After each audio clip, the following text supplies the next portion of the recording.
Yeah, this works out.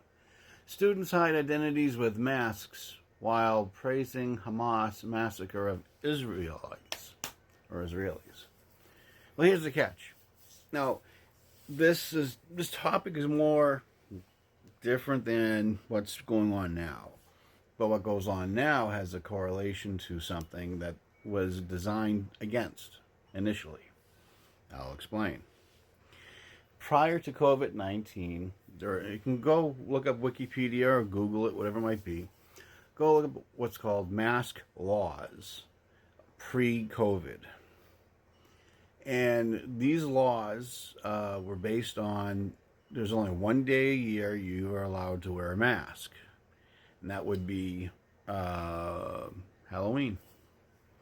And a lot of the states had this law to prevent a particular group to like to wear white sheets and burn crosses.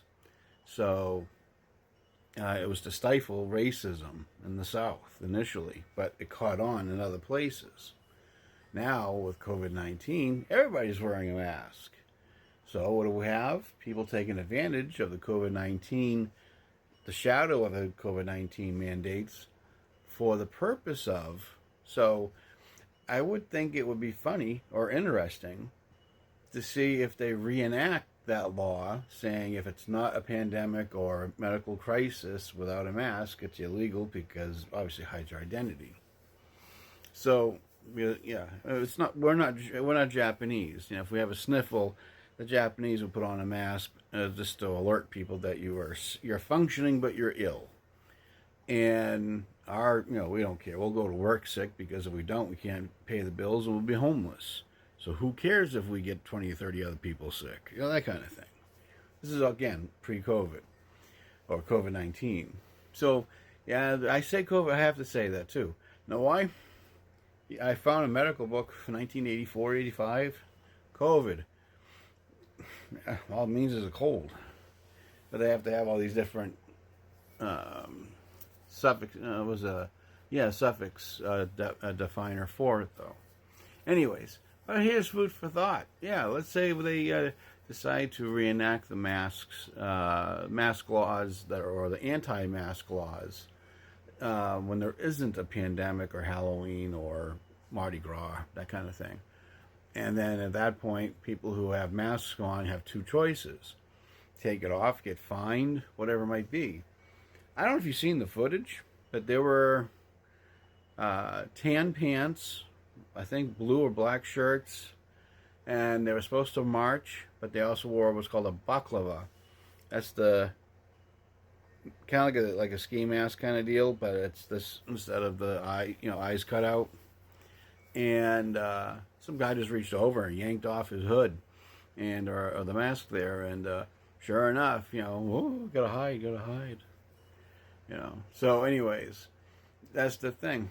People are using masks now for advantage. A lot of the stores, even before the cusp of mandate, the unmandate, I think it was even New York or California. He said, look, people coming in with these medical masks, robbing the place, can't identify them.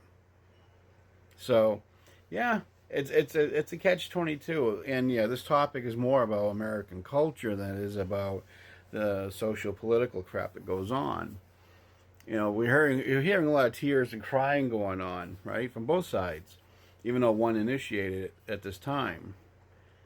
But you know what?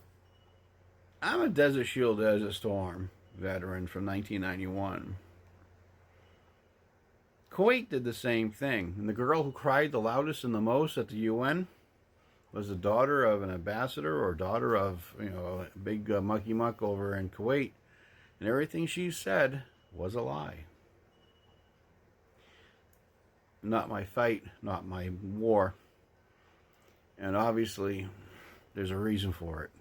When you get older, you look back. You can tell where you fucked up, and if you can correct yourself, you do it. Wish you all the best.